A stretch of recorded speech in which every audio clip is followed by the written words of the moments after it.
Hey, Steve Stine here, and what I'd like to talk to you about now is the importance of understanding that blues is such an awesome style of music, but we tend to forget that when we play blues or when we write blues songs, they don't have to just be 12-bar blues, right? We can do all kinds of cool things. So, for instance, what I've got here is a little riff that I wrote, just very straightforward, and it's using a 1 chord, and it's using a 4 chord, and it's using a 5 chord, and a couple other things in between. But what I'm doing right now is I'm using my bootlegger guitar here. Okay? And what I did was I tuned it to drop tuning. So I took the 6th string and instead of being an E, I tuned the 6th string down to D. And that's kind of a cool thing to do because it's very reminiscent of what people would do when they would play slide guitar. A lot of old blues guys would play slide guitar with open tunings, they called it. Well, I'm not tuned completely open. I'm just tuned with the 6th string down to D, which enables my guitar to be able to be played like this. So I've got a plain old D chord here, but I've got that 6th string tuned to D, so I can strum all 6 strings and get this D sound. So what I did was I just created a riff out of the first chord. Now, my first chord is this, which is a D chord, okay? It's D. To is open D. So if you think about it, normally you'd play E like this. So if I moved it down a whole step yet, I'd wind up in D. The string is tuned to D, so the first chord is D. Now, if I'm thinking about a 1-4-5 in the key of D, you could either use some theory or you could use just your knowledge of your fretboard and go, okay, well, if I'm in D, my 1 chord is D, my 4 chord would be G, and my 5 chord would be A, however you find the answer. So I'm thinking, okay, so I'm going to use a G and an A in here as well. Just to give it more of a bluesy feel, I'm going to use that 1-4-5. So I've got my D here. And then what I'm going to do is I'm going to use my G chord. Now, G would normally be played right here. Now, I'm in drop tuning, though, which means that this 6th string is tuned 2 frets lower than normal. So in order to compensate, what I'm going to do is move that finger up 2 frets, okay, which means I wind up with a straight line. So this is a G. So D, 1, 4, and then 5 would be here. You see? So you can hear the 1-4-5 happening. Now what I did was I just created a riff out of this where I'm not focused on 12-bar blues. I'm not focused on switching back between the 1 and the 4 and the 5 in that traditional sense. I'm just creating a bluesy sound. So I'm playing these 1-4-5 chords, but I'm giving it more of a, if you want to call it a rock and roll sound, but it certainly has a blues element to it.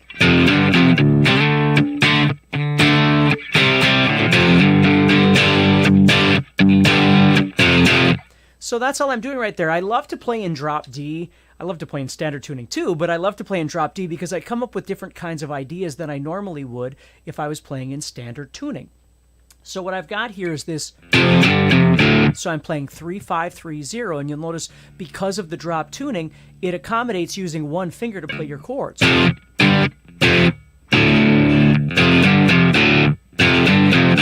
And then I'm just doing a slide from C to D to make it sound a little more interesting. Okay?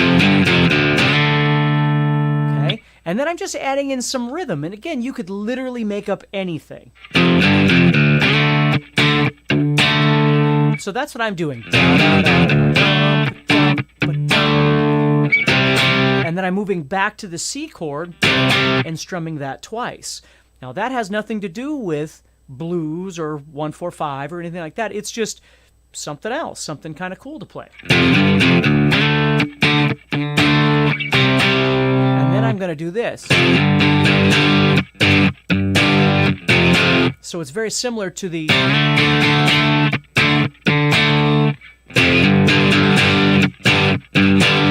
You see? So that's all I'm doing. So if you think about it, I'm doing the same pattern twice, just on different strings. So I've got this, that's the first part, and then I've got this,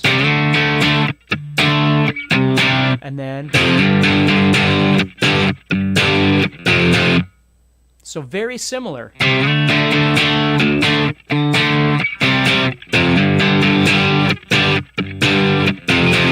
And then I just tag my intro.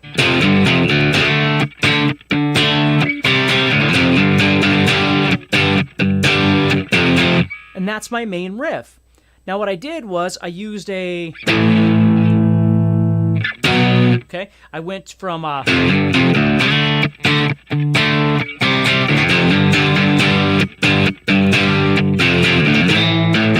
went up here to the let's see. So I went up here to the 5 chord. Okay, but then to make it a little less bluesy and just a little more blues rock and roll, then I went back to the C. And actually went to it as a C7. Okay, so I'm using the 4 chord, in my riff.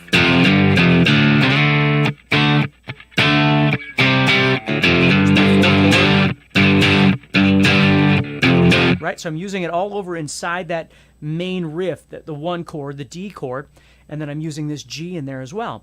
And then at the end, I just tag it with a 5 chord, which is the A,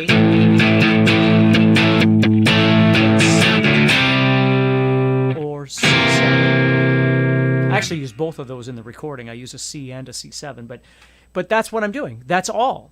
So again, what's really cool about this then is you're giving yourself a different rhythm, a different vibe, a different tempo, different groove, all these different kinds of things than just the 12-bar blues. There's nothing wrong with the 12-bar blues. I love the 12-bar blues. But this is just giving you another opportunity to do something a little different is all. Okay? So,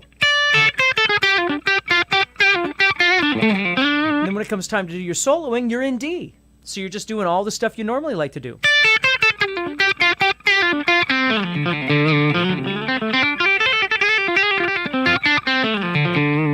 However you like to play, but now you're playing in D. So the only thing I do is at the end then, when that C chord comes up, I go from here, doing whatever I like, and when that C chord comes up, I go to the 11th fret of the 2nd string, and I bend it because I'm actually bending to a note that fits over the top of that chord. Okay, so it sounds kind of cool over that C. And then I just end it with a D bend. And that's it. So there's no real planning on it. I'm just enjoying myself, having some fun. But what I would like to see you do is mess around a little bit and see what kinds of things that you can come up with writing riffs. You know, play the blues, play 12-bar blues, all those kinds of things, but explore some other ideas, right? Now, right now, again, I showed you how I'm in drop D. Well, I'm going to go back up now. Okay, so now I'm in E, just back to normal, right? So let's say instead of just doing a...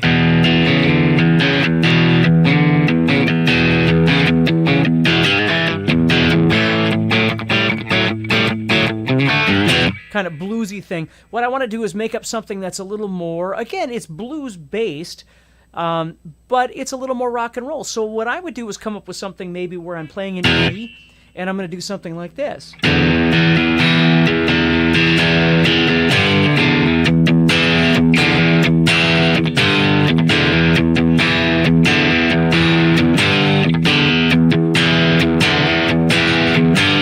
I could do the same thing over the 4 chord, which is the A.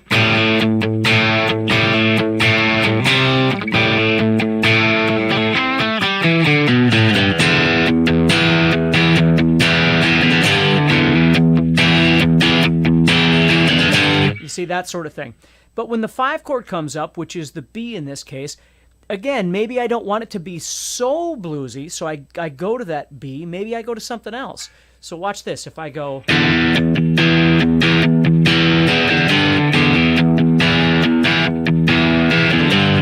I'd probably do that a few times while the singer's singing.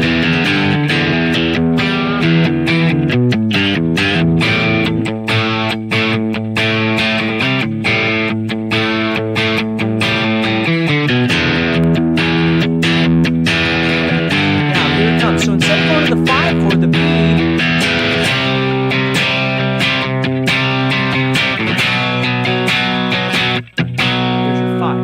I went to C first, which made it sound a little deceptive.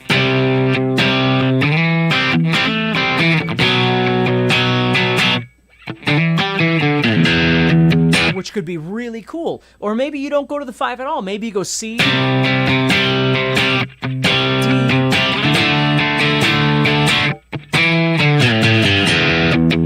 back again. So again, you're giving it this really cool bluesy sound, this bluesy feel, but not feeling like you're tethered to the 12-bar blues per se. You know, this for me is where just a ton of bands lie, whether it's ZZ Top or Stevie Ray Vaughan or AC/DC or Led Zeppelin or on and on and on. I mean, we could name a million different bands that have bluesy elements. Joe Bonamassa, right? Could be anybody. John Mayer, where some songs are 12-bar blues, no doubt about it. But then there's these other songs that aren't, that give you this really cool kind of sound. And it's just really fun to sit around and make some things up and have some fun and not always feel like you have to play the same thing over and over and over. You know, one chord, and then you go to your 4, and then you go back to your 1. Make up something cool and post it and let me see it. Let me see what you come up with and what kinds of cool things that you're doing.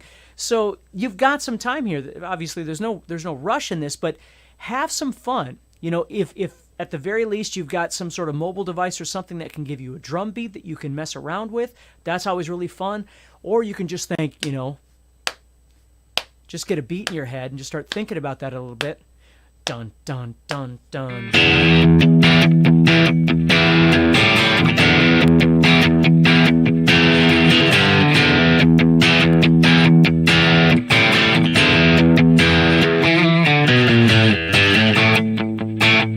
You know, I mean, there's just all kinds of really neat things that you could make up.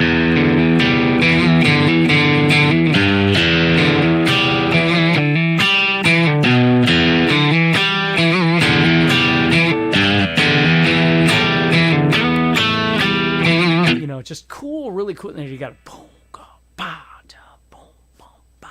Really slow beat that you could be playing over and different stuff like that. So don't worry about always trying to make things way too complex. Just have some fun with it and see where you can go with it. And again, it gives you a lot of really neat things then when you go to solo over this. Whatever that might be, you know.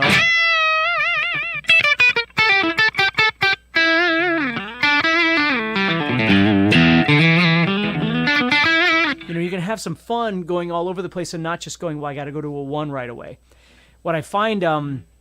that kind of actually reminded me a little bit of Levee Breaks by Led Zeppelin, where a lot of times what I think is really cool is when somebody's playing a riff like that and your brain goes, oh, the 4 chord is coming, but then it doesn't. It just keeps going. It just keeps that static thing going. And where you anticipate there should have been a 4 chord like there traditionally would be, there's no change at all. It just keeps doing that same thing over and over and over. I think that stuff is really, really cool. So it's a great thing for you to try and practice to get your own chops together, but certainly from a songwriting perspective, write in the realm that you're comfortable with, but just do some different things and have some fun with it. It's really important. So take care, practice hard. Remember, have some fun here. That's the most important thing. There's no reason why you shouldn't be writing songs and having some fun and you know, getting your music out there just like anybody else does, right? You just got to stop thinking that it's so difficult. And also learn how you can take something so small like what we're doing right now and just